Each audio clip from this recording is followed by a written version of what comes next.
So now अगला question देखते हैं इसमें। ठीक है, नेक्स्ट क्वेश्चन।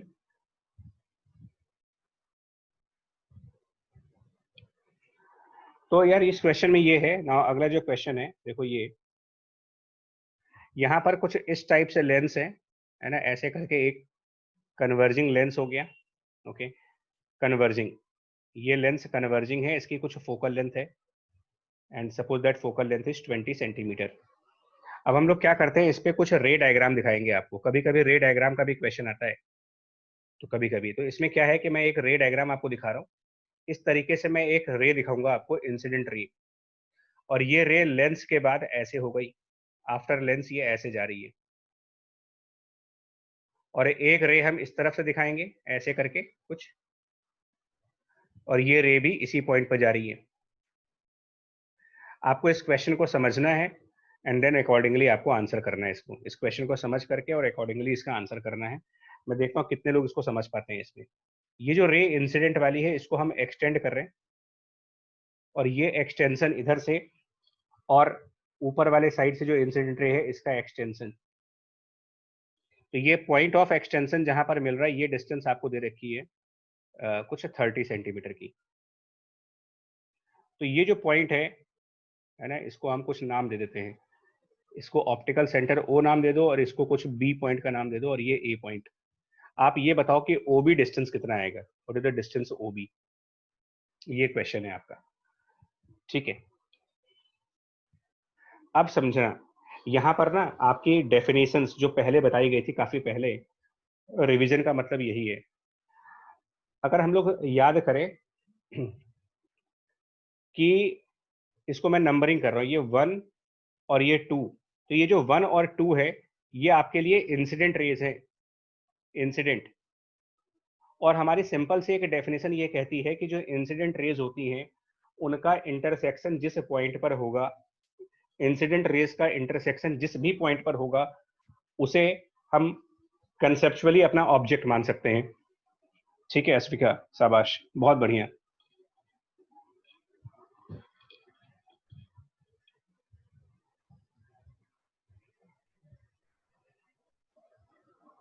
नहीं मनीष, हम क्लास 12th का नहीं करा रहे यार, क्लास 12th में जाने से पहले की जो फाउंडेशन है वो पढ़ रही है। हम क्लास 12th बिल्कुल नहीं कर रहे हैं इस टाइम पर, सिर्फ आपके एक कंसेप्ट को क्लियर कर रहे हैं। हम कुछ भी क्लास 12th का स्टार्ट नहीं कर रहे हैं। जो 1 एंड 2 आप देख रहे हो, 1 एंड 2, ये इंसिडेंट रेज हैं, इनका इंटरसेक्शन पॉइंट कंसेप्चुअली ऑब्जेक्ट है, और ये दोनों ए पॉइंट पर मिल रहे हैं, इसीलिए ए पॉइंट वर्चुअल ऑब्जेक्ट कहलाएगा। कृष्णा सिंह सही आंसर है। पॉइंट ए को कहोगे कि ये एक वर्चुअल ऑब्जेक्ट है, और मैं सिर्फ कन्वेंशन फॉलो करूंगा। तो कन्वेंशन मेरा क्या कहता है यार, जो पॉइंट ए है, इसको अगर आप अपना वर्चुअल ऑब्जेक्ट कह रहे हो कि ये हमारा वर्चुअल ऑब्जेक्ट है ना, तो इस ऑब्जेक्ट का लेंस से जो डिस्टेंस है वो 30 सेंटीमीटर है। सो इस क्वेश्चन में जो यू रखेंगे वो 30 सेंटीमीटर तो लोगे, लेकिन उसके आगे साइन क्या लोगे, प्लस का, क्योंकि जो ऑब्जेक्ट ए है जिसको आप ऑब्जेक्ट कह रहे हो, वो लेंस के राइट साइड पर चला गया, पॉजिटिव साइड पे चला गया। तो ये एग्जांपल है जहां पर यू पॉजिटिव है, और फोकल लेंथ ऑलरेडी +20 है because of the converging lens. अच्छा, पॉइंट बी क्या है फिर, पॉइंट बी, तो अगर मैं इसको रे नंबर 3 कह दूं और इसको रे नंबर 4 कह दूं, तो लेंस को क्रॉस करने के बाद, लेंस से निकलने के बाद 3 और 4 वाली रेज पॉइंट बी पर मिल रही हैं। सो पॉइंट बी डेफिनेशन के अकॉर्डिंग इमेज कही जाएगी, और डिस्टेंस ओ बी निकालने का मतलब अल्टीमेटली आपको वी निकालना है। डिस्टेंस ओ बी निकालने का मतलब आपको यहाँ पर वी फाइंड करना है। और अब ये सब चीजें कैसे हो पाएंगी, तो ये सब चीजें करने के लिए आपको उस लेंस इक्वेशन को यूज करना होगा, 1/v minus 1/u equal to 1/f। And now अब आप कैलकुलेट करें, आपकी कैलकुलेशन चेक होगी एंड v की वैल्यू बता दे क्या आती है। ठीक है ऋषभ, कैलकुलेशन एरर क्यों कर रहे हो भाई मेरे।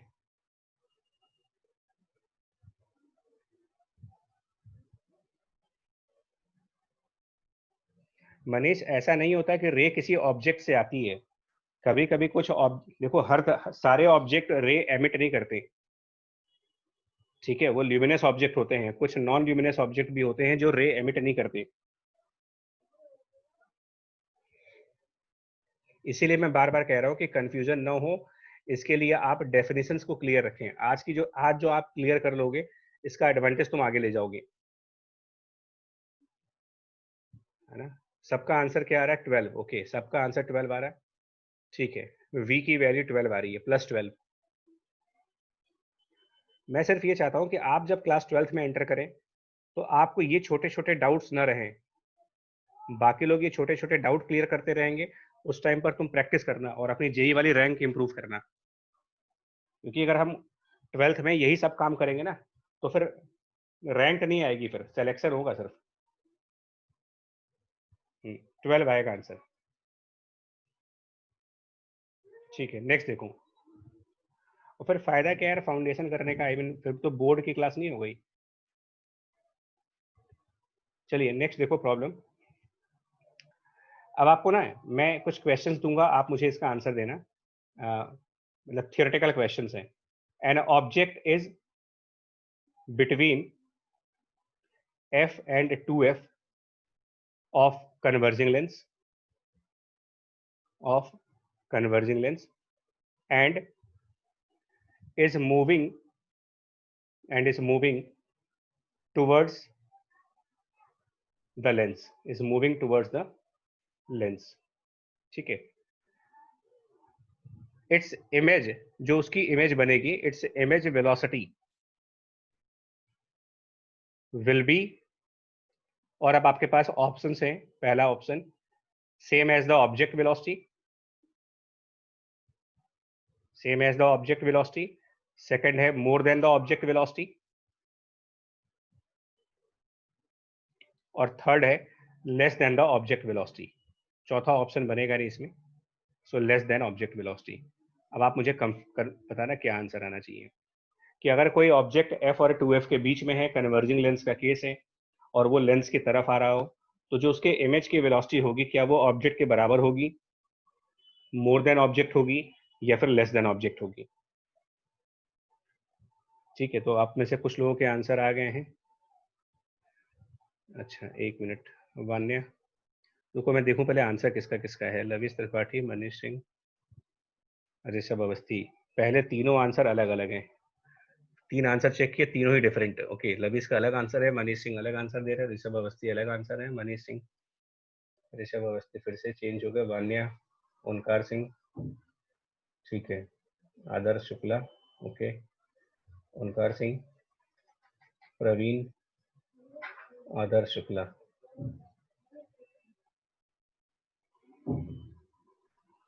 अच्छा, अब देखो इसमें कैसे लॉजिक लगाओगे।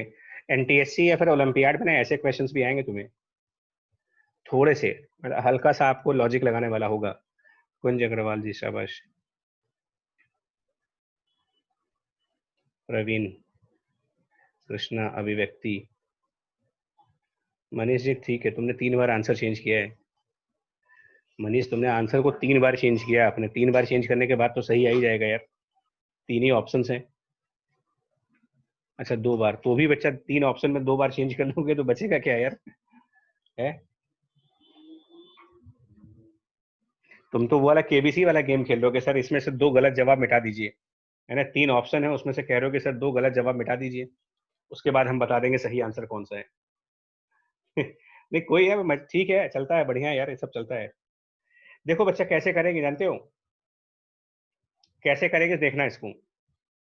आपका लॉजिक क्या होना चाहिए सुनिएगा। ये तो मैंने एक सैंपल प्रॉब्लम दिया है, ऐसी और भी क्वेश्चंस आएंगे, ऐसे और भी क्वेश्चंस आते हैं। तो सैंपल इसको करने का सबसे बढ़िया तरीका क्या है, आसान सा लॉजिक क्या है, देखो। लॉजिक ये है कि जब हम ऑब्जेक्ट को f और 2f के बीच में रखते हैं ना, और एक इस तरफ f और 2f, ठीक है, तो जब ऑब्जेक्ट f और 2f के बीच में होता है, मान लो हम लोग हैं, हमें अपने आप को ही ऑब्जेक्ट मान लें, ठीक है, तो अगर हम यहाँ पर हैं पॉइंट ए पर, तो हमारी इमेज कहाँ बनती है? जब f और 2f के बीच में होते हैं, तो जो इमेज बनती है वो हमेशा 2f के बियॉन्ड बनती है, ठीक है ना, ऑलवेज बियॉन्ड 2f, और इन्वर्टेड इमेज बनती है, बियॉन्ड 2f और इन्वर्टेड इमेज होती है ऐसे। तो इसको आप ए डैश कह दो, ए वाले की इमेज।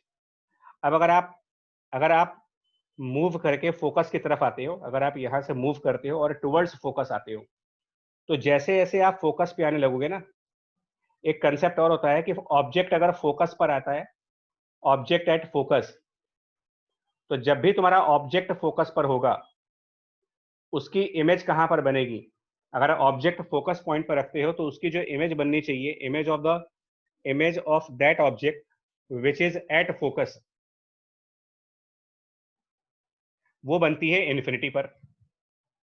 तो इसका मतलब जितनी देर में ऑब्जेक्ट ए फोकस की तरफ आ रहा है ना, तो जैसे जैसे वो फोकस की तरफ आता रहेगा, फोकस के पास पहुंचता रहेगा, तो ये जो इमेज है ये इन्फिनिटी की तरफ जाएगी, टुवर्ड्स इन्फिनिटी।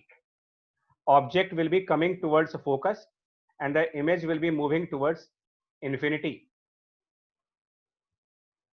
सो देखो, कोई कैलकुलेशन नहीं है, लॉजिक है। पहला पॉइंट आप ध्यान से देखो, पहला पॉइंट रे डायग्राम को समझो। रे डायग्राम्स की काफी इंपॉर्टेंस है। जब आप ऑब्जेक्ट को फोकस की तरफ ला रहे हो, ऑब्जेक्ट को फोकस की तरफ ला रहे हो, तो इमेज इन्फिनिटी की तरफ जा रही है। तो कौन ज्यादा डिस्टेंस कवर कर रहा है? ऑब्जेक्ट ऑब्जेक्ट एक फाइनाइट डिस्टेंस कवर कर रहा है और इमेज इनफाइनाइट तक चली गई, यानी कि इमेज ने इनफाइनाइट डिस्टेंस कवर कर ली। तो विद इन सेम टाइम ज्यादा डिस्टेंस किसने कवर करी है? With in the same time आप खुद देखो ना मनीष, इन्फिनिटी एक्चुअली डिफाइन नहीं होता है। मतलब फोकस का मतलब होता है कि हम जब फोकस के आसपास आएंगे तो इमेज बहुत दूर हो जाएगी। इन्फिनिटी का मतलब होता है बहुत दूर। सो ऑब्जेक्ट ने तो एक फाइनाइट डिस्टेंस कवर की, बट उसी बीच में इमेज ने इनफाइनाइट डिस्टेंस कवर कर ली है। इसका मतलब फास्ट कौन चल रहा है यहाँ पर? Obviously image. Image is faster than the object. So image is faster than the object and therefore correct answer B. अब आप एक और चीज पूछो, इस क्वेश्चन में अगर ये भी पूछा जाता कि are they moving in the same direction और opposite direction, are they moving in same direction और अपोजिट डायरेक्शन, इसका आंसर बताओ। Are they moving in the same direction और अपोजिट डायरेक्शन? सिर्फ रे डायग्राम देख लो, तुम्हारे सारे आंसर्स आ जाएंगे। रे डायग्राम देख लो, तुम्हें कुछ भी कैलकुलेट नहीं करना पड़ेगा। युवा क्या देख रहे हो भैया? देखो रे डायग्राम देखो। ऑब्जेक्ट 2f से f की तरफ जब जा रहा है तो वो राइट साइड हो गया, राइट डायरेक्शन। हाँ कौस्तुभ, हाँ फोकस तक की बात कर रहा हूँ, फोकस तक की बात, फोकस तक की बात कर रहे हैं। फोकस तक की बात करिए, इस क्वेश्चन के हिसाब से बात करिए। यानी कि जब तक ऑब्जेक्ट 2f और f के बीच में है तब तक क्या होगा? जब तक ऑब्जेक्ट 2f और f के बीच में है तब तक का बताओ, उसके आगे का नहीं। उसके आगे का नहीं बताना आपको। इस क्वेश्चन में आपको उसके आगे का नहीं बताना है, आपको उस मोमेंट का बताना है जब ऑब्जेक्ट 2f और f के बीच में है। तो उस समय तो इमेज भी सेम डायरेक्शन में चल रही है ना? ठीक है। अब अगर आप इस चीज को समझ गए ना, तो मैं एक क्वेश्चन देता हूं, मुझे बताना क्या आंसर आएगा। अगर इस चीज को आप समझ गए हो तो मुझे इस क्वेश्चन का आंसर दो। ऑब्जेक्ट, ठीक है, मैं डायग्राम के थ्रू बता देता हूं आपको, थ्रू डायग्राम है ना। ऐसे करके लेंस बनाते हैं, ये एक्सिस हो गया, यहाँ पर फोकस, यहाँ पर 2f इस तरफ का, और सिमिलरली इधर f और इधर 2f। सिर्फ आपको रे डायग्राम बना करके ये बताना है। मैं दिखा देता हूँ क्या है। ऑब्जेक्ट 2f के बियॉन्ड खड़ा है, बियॉन्ड 2f है, और ये लेफ्ट साइड जा रहा है, लेफ्ट। सिर्फ मुझे आप ये बताओ कि जो उसकी इमेज होगी, इमेज मोशन, वो किस तरफ होगा? दो बातें बतानी है आपको, वो राइट साइड होगा या फिर लेफ्ट होगा, इसमें से ये बताओ। और वो स्लोवर देन ऑब्जेक्ट होगा या फास्टर देन ऑब्जेक्ट होगा? Is it slower than object और फास्टर देन ऑब्जेक्ट? ये दो बातें बतानी है आपको। मतलब सही आंसर क्या होना चाहिए इसमें? दो आपसे बताओ कि इमेज लेफ्ट चलेगा या राइट चलेगा, पहले तो ये बताओ। और फिर ये बताओ कि वो ऑब्जेक्ट से स्लो होगा या फिर ऑब्जेक्ट से फास्ट होगा, ये बताओ। ओके, मनीष जी रिपीट कर दिया question. Krishna Singh, same as the object velocity नहीं हो सकता यार। बच्चा ध्यान सुनो, same as the object velocity नहीं हो सकता कभी भी। लेंसेज के केस में ऑब्जेक्ट और इमेज की वेलोसिटी सेम नहीं होती। वो कभी कभी हो जाए अलग बात है, बट इस क्वेश्चन में नहीं होगी। हाँ जी ऋषभ। स्लो एंड लेफ्ट, अच्छा स्लोअर एंड लेफ्ट। ओ, एक फास्टर वाला भी आया, कोई फास्टर वाला आंसर भी आ रहा है। अच्छा, काफी लोग स्लो कह रहे हैं, बट किसी एक दो लोगों ने फास्ट आंसर भी लिखा है, मैं नाम नहीं लेना चाहता।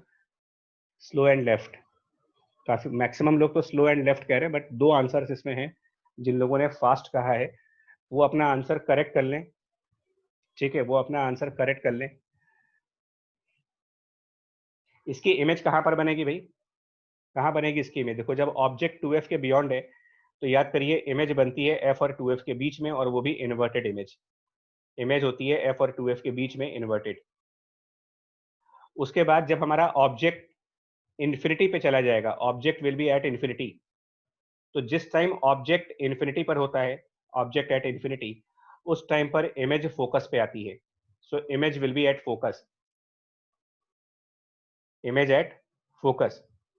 So image finite distance cover कर रहा है, इमेज का डिस्टेंस फाइनाइट डिस्टेंस है।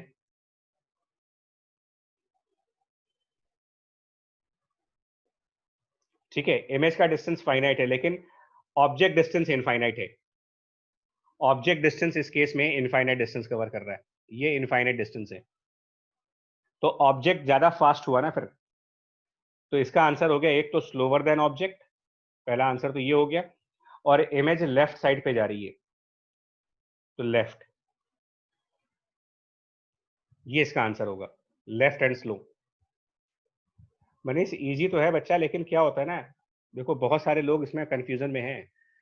चलिए, अगर मेरा ऑब्जेक्ट, ध्यान से सुनना, इसी क्वेश्चन में ऐड कर दे रहे हैं, अलग से डायग्राम नहीं बनाएंगे। अगर मेरा ऑब्जेक्ट ऑप्टिकल सेंटर और फोकस के बीच में होता और राइट साइड जाते, अगर ऑब्जेक्ट ओ और एफ के बीच में होता और राइट साइड चलता, तो क्या केस बनता? फिर इमेज इमेज किधर चलती? ऑब्जेक्ट अगर ओ और एफ के बीच में है और राइट साइड पर मोशन करे, तो इमेज लेफ्ट या राइट, फिर से ये बताओ, एंड स्लो और फास्ट ये बताओ। कौस्तुभ, सेम वेलोसिटी नहीं आता भाई क्या हो गया तुमको? ध्यान से करो यार। मैं ऑब्जेक्ट फोकस से ऑप्टिकल सेंटर के बीच में है, फोकस से ऑप्टिकल सेंटर के बीच में, और लेंस की तरफ जा रहा है, टुवर्ड्स लेंस। तो जो उसकी इमेज बन रही होगी वो किस तरफ चल रही होगी, और फास्ट चलेगी या स्लो चलेगी, ये क्वेश्चन है। रे डायग्राम बना के देख लो यार, रे डायग्राम बनाओ ना। हाँ ऋषभ अवस्थी, सिर्फ इसी के बीच में, इन क्वेश्चंस में और कोई केस नहीं रह जाता आपको। आप सिर्फ ओ और एफ के बीच की बात करिए, only between O and F, उसके आगे पीछे की बात ना करना, वो आंसर गलत हो जाएगा फिर। सिर्फ ओ और एफ के बीच की बात करो। हाँ, तो क्या होता है देखो, जैसे जैसे ऑब्जेक्ट लेंस के पास आएगा ना, अच्छा इसकी इमेज पहली बात तो कहाँ होती है, जब आप ओ और एफ के बीच में ऑब्जेक्ट लेते हो तो इमेज भी पीछे की तरफ और बड़ी इमेज बनती है, मैग्नीफाइड इमेज बनती है। और जैसे जैसे आप लेंस की तरफ आते हो, आपकी इमेज भी लेंस की तरफ आती है। ऑब्जेक्ट अगर लेंस की तरफ जाएगा तो इमेज भी लेंस की तरफ आएगी, यानी राइट साइड और फास्टर। फास्टर कैसे हुआ?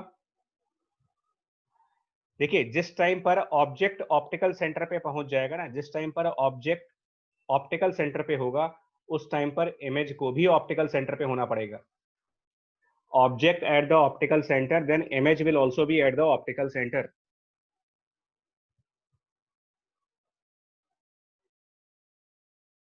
समझ आ रहा है कैसे? 1/v minus 1/u equal to 1/f। तो जिस टाइम पर ऑब्जेक्ट एट ऑप्टिकल सेंटर हुआ, object at the optical centre मान लो हो गया, तो ऑप्टिकल सेंटर पे आने का मतलब उसका u 0 हो गया, तो इसका मतलब 1/u इन्फिनिटी हो गया, यानी ये फैक्टर इनफाइनाइट हो गया। सो इसका मतलब 1/v भी इन्फिनिटी आएगा, क्योंकि ये माइनस इन्फिनिटी को जब राइट साइड लेके जाओगे तो 1/f प्लस इन्फिनिटी, यानी 1/v इन्फिनिटी होना चाहिए, यानी कि v 0 होना चाहिए। और v 0 होने का मतलब कि इमेज भी ऑप्टिकल सेंटर पे आए फिर। तो अगर हमारा ऑब्जेक्ट ऑप्टिकल सेंटर पे पहुंचा तो इमेज भी ऑप्टिकल सेंटर पे पहुंच चुकी है, लेकिन इमेज ने ज्यादा डिस्टेंस कवर कर लिए। सो इसका मतलब इमेज फास्टर है और राइट साइड पे चल रहे हो, फास्टर एंड राइट साइड। कुल मिलाकर के तुमको इतने एग्जाम्पल में एक बात समझ में आई कि जो डायरेक्शन है ऑब्जेक्ट और इमेज का वो एक ही है। देखना पिछले 3 एग्जाम्पल में जब ऑब्जेक्ट लेफ्ट साइड पर मोशन करता है तो इमेज भी लेफ्ट साइड जा रही है, जब ऑब्जेक्ट राइट साइड पर मोशन कर रहा है तो इमेज भी राइट साइड पर मोशन कर रही है। यानी कि ऑब्जेक्ट और इमेज, ध्यान से देख लो इस चीज को, सेम डायरेक्शंस में चल रहे हैं। स्लो एंड फास्ट की बात करेंगे तो ये आपको थोड़ा सा रे डायग्राम्स को अच्छे तरीके से समझना पड़ेगा। जो रे डायग्राम्स आपने पढ़े हैं ना, बहुत ही अच्छी तरीके से इनको रियलाइज करना होगा, समझना होगा कि ऐसा क्यों बताया गया है आपको। ठीक है,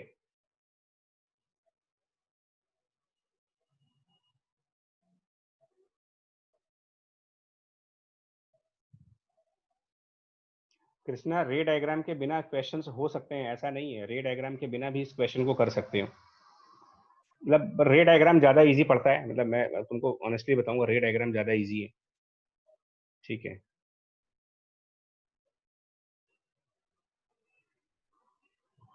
चलो एक और।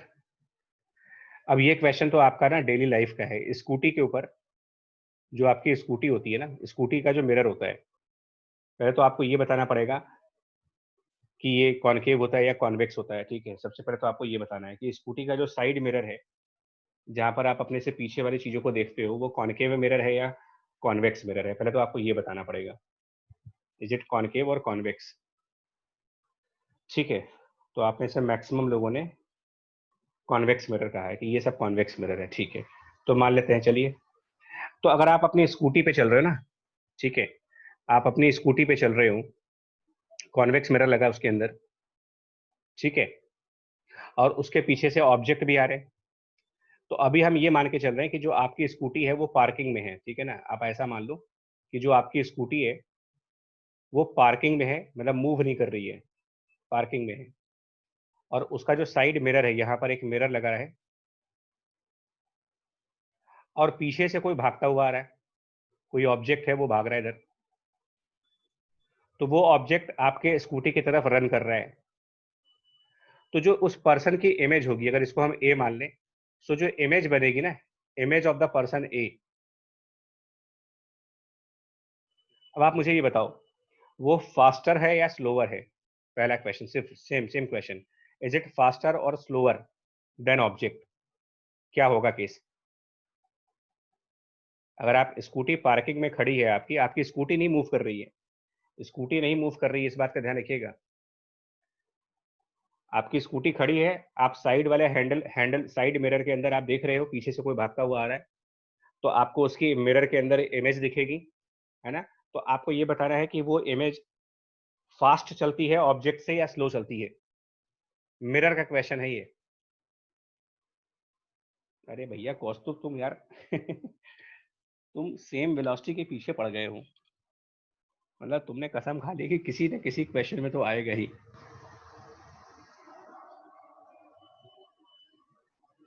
ऋषभ अवस्थी, ठीक है।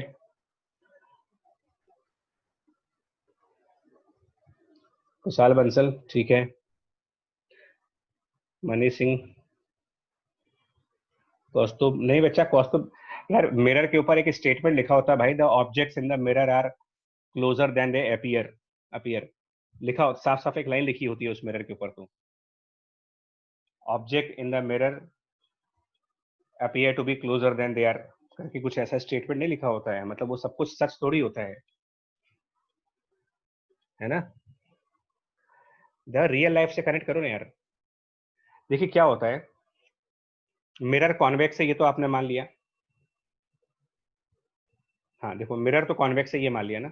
तो एक काम करो, पहले तो मिरर वाला कंसेप्ट पे आओ। पहले मिरर, हमने कॉन्वेक्स मिरर बनाया, ये मिरर कॉन्वेक्स है, ठीक है। अब आप मुझे ये बताओ, कॉन्वेक्स मिरर के अंदर, कॉन्वेक्स मिरर के अंदर आप इमेज कहाँ पर बनाते हो? अगर हमने कोई ऑब्जेक्ट रखा है, मान लो यहाँ कहीं पर ऑब्जेक्ट रखा है, ठीक है, तो उसकी इमेज जो बनती है ना, क्योंकि मिरर अगर कॉन्वेक्स होता है तो इमेज हमेशा उसके पोल और फोकस के बीच में और छोटी और वर्चुअल होती है, स्मॉल इमेज होती है, वर्चुअल इमेज होती है। ये आपको याद होना चाहिए। कॉन्वेक्स मिरर में ऑब्जेक्ट आप कहीं पर भी रख लो, उसकी इमेज हमेशा छोटी बनती है, स्मॉलर बनती है, वर्चुअल बनती है, और बिटवीन पोल एंड फोकस बनती है, between pole and focus.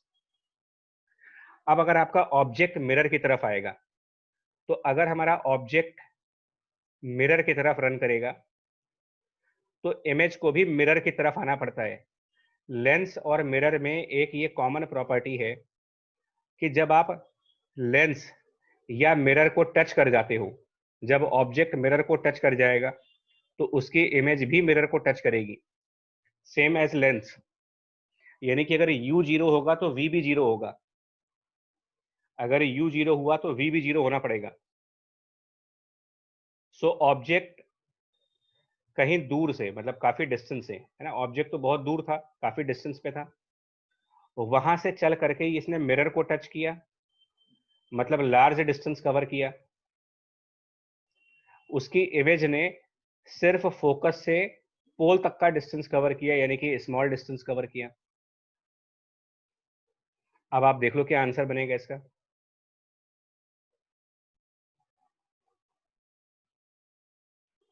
Distance कभी सेम नहीं होगा, इमेज छोटी बनती है भाई, इमेज छोटी नहीं बनती है, ये बताओ, इमेज हमेशा छोटा नहीं होता। तो इमेज स्लो है, इमेज की स्पीड कम होती है, इमेज की स्पीड कम होती है, मतलब एक्चुअल में वो फास्ट आ रहा होता है। यानी अगर आप स्कूटी पे खड़े हो और पीछे से कोई आ रहा है ना, मान लो आपको ऐसा दिखता है मिरर के अंदर कि पीछे से कोई आ रहा है, मिरर में, है ना, आप स्कूटी के मिरर में देख रहे हो और आपको लग रहा है कि कोई आपका पीछा कर रहा है, तो जो आपको लग रहा है ना, मिरर के अंदर जो वेलोसिटी आपको दिख रही है, एक्चुअल में वो उससे फास्ट आ रहा है, एक्चुअल में वो उससे फास्ट आ रहा है। पॉइंट समझना है मेरा आपसे, कि अगर आप स्कूटी पे खड़े हो दोस्तों के साथ, मस्तीबाजी चल रही है आपकी, ठीक है, और आपको लगा, आपकी नजर शीशे पे पड़ी, मिरर पे पड़ी, और आपको लगा कि आपके घर वाले डंडा लेके आ रहे हैं, ठीक है, लेकिन आपकी मिरर पे नजर पड़ी है, तो मिरर के अंदर जब आपको दिखा कि घर वाले डंडा लेके दौड़ रहे हैं, तो एक्चुअल में जिस स्पीड से वो आपको दौड़ते हुए मिरर में दिख रहे हैं, वो कम है, रियल में वो उससे ज्यादा स्पीड से भागते हुए आ रहे हैं। हाँ प्रवीण, तब तक आपकी बैंड बज चुकी होगी। मतलब अगर आपने मिस कैलकुलेशन कर दी, तो आपको लग रहा है कि यार वो तो धीमे धीमे आ रहे हैं, है ना, और अभी टाइम है, तो जितनी देर में आपको ऐसा लगेगा उतनी देर में पता चला वो आप तक पहुंच गए, उतनी देर में वो आप तक पहुंच गए। ऋषभ, जो मिरर में लिखा होता है वो यही चीज लिखी होती है।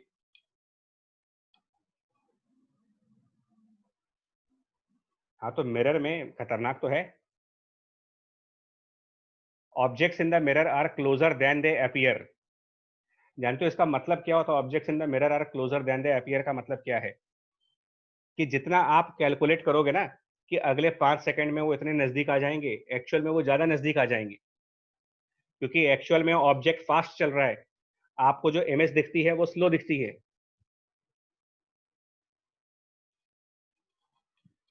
ध्यान से समझना इस क्वेश्चन को, ठीक है।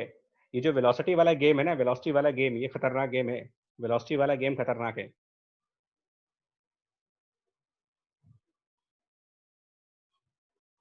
हाँ जी मनीष, सही कह रहे हो। वेलोसिटी वाला गेम खतरनाक गेम है, इसको देख लेना, ठीक है। चलिए आगे ना, तो मैंने लेंस का बताया, मिरर का बताया आपको। मैं सिर्फ आइडिया दे सकता हूँ, मैं प्रॉपर पढ़ा नहीं सकता, लेकिन मैं तुमको आइडिया दे सकता हूँ कि कैसे करोगे। चलिए प्लेन मिरर के अंदर एक बार डिस्कस करें यार, कि प्लेन मिरर में क्या होना चाहिए। क्या प्लेन मिरर में भी धोखा होता है, या धोखा जो है सिर्फ स्फेरिकल मिरर्स में होता है? जो प्लेन मिरर है वो धोखेबाज है या नहीं है? ठीक है, प्लेन मिरर धोखेबाज होता है कि नहीं होता, ये आपको बताना है। तो अच्छा, नहीं होता है, कौस्तुभ जी नहीं होता है। नहीं भाई, धोखेबाज है, देखो कैसे, समझाता हूँ अभी। मान लो, अब क्वेश्चन सुनना यार, आप मान लो कि आप ही हो, ठीक है ना, मॉर्निंग टाइम पर है, तैयार वैयार होकर के डेट पे जा रहे हो, तो तुमने क्या किया, मिरर की तरफ भागे, तुम मिरर की तरफ चल रहे हो किसी स्पीड के साथ, मान लो 4 सेंटीमीटर पर सेकंड। तो ये बताओ जो तुम्हारी इमेज होगी वो किस तरफ चलेगी, तुम्हारी इमेज किस तरफ चलेगी ये बताओ। अगर तुम इधर चल रहे हो तो तुम्हारी इमेज जो होती है वो किस तरफ चलेगी और कितनी वेलोसिटी से चलेगी, स्लो चलेगी कि फास्ट चलेगी, प्लेन मिरर में स्लो होगी या फास्ट होगी, प्लेन मिरर में सेम होगी आपकी इमेज। कौस्तुभ का आंसर आ गया, कौस्तुभ देखो आंसर आ गया तुम्हारा बच्चे, है ना।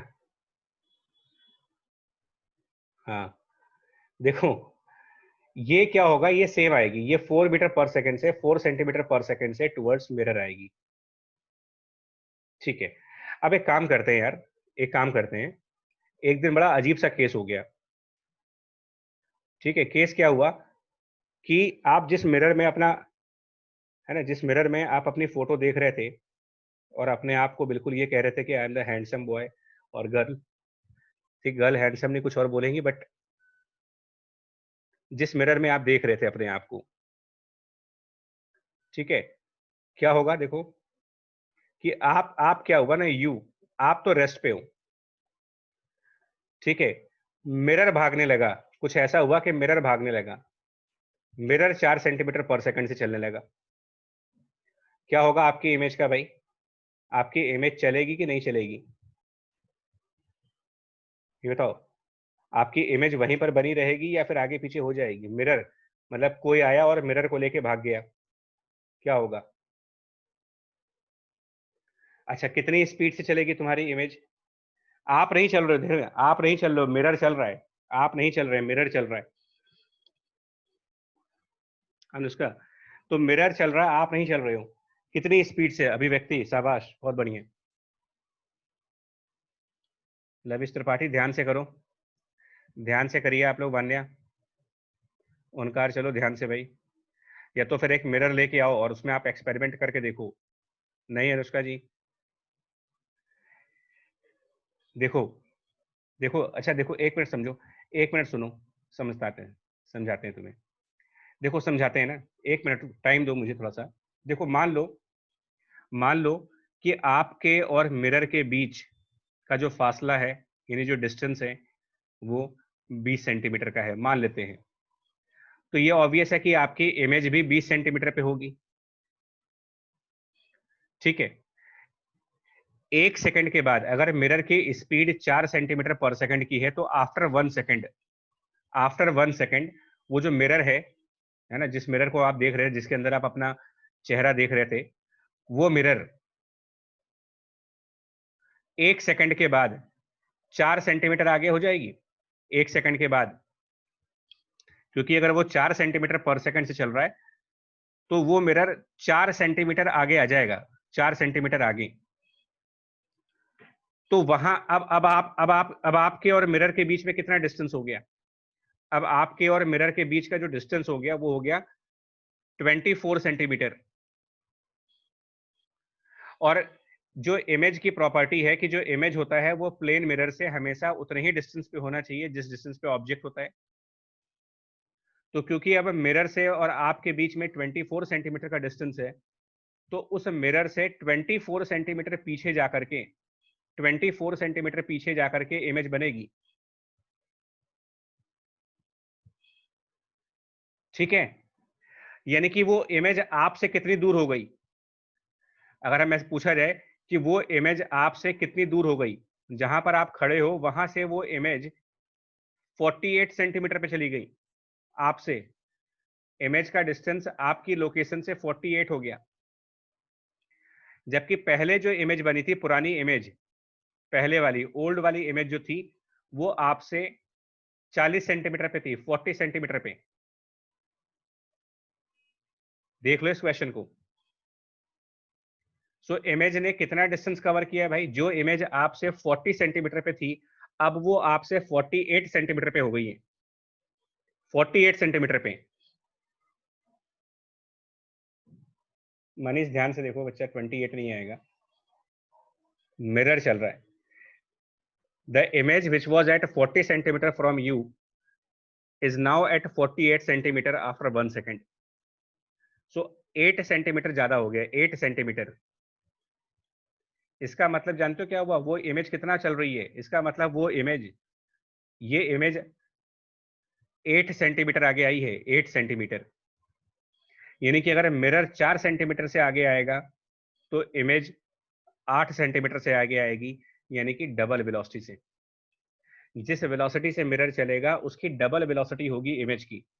इमेज वेलोसिटी हमेशा डबल आएगी प्लेन मिरर के केस में। प्लेन मिरर के केस में अगर आप चलते हो तो सेम होता है, लेकिन अगर मिरर चलता है तो मिरर की डबल स्पीड पर चलते हैं। एक और एग्जांपल लेके दिखाता हूं तुम्हें, एक और एग्जांपल लेके देखो।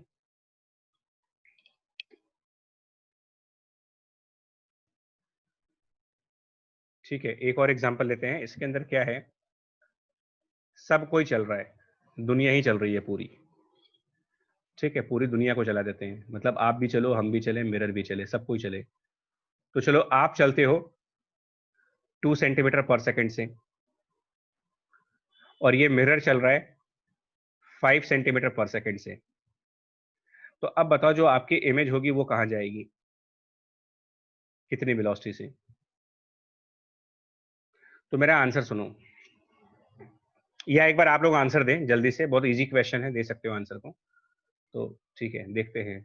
अभिव्यक्ति सिंह, लगता है बहुत बढ़िया तरीके से तैयारी की है तुमने, शाबाश। अश्विका भटनागर बच्चा, ओके, ठीक है। ऋषभ, ओंकार सिंह जी, स्पीड बतानी है, इमेज की स्पीड क्या होगी? आप चल रहे हो 2 सेंटीमीटर पर सेकंड से, मिरर चल रहा है 5 सेंटीमीटर पर सेकंड से, तो आपकी इमेज की स्पीड क्या होगी? देखो,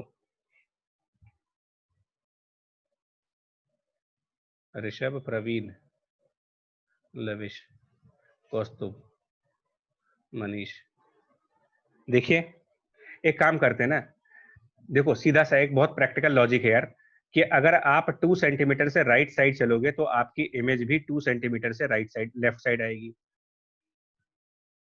तो ये जो 2 सेंटीमीटर है, ये ड्यू टू योर मोशन, जो आप चल रहे हो उसकी वजह से, और मिरर वाले का डबल, तो ये इमेज राइट साइड चलेगी 10 सेंटीमीटर पर सेकंड से, double, due to motion of mirror, mirror के चलने की वजह से।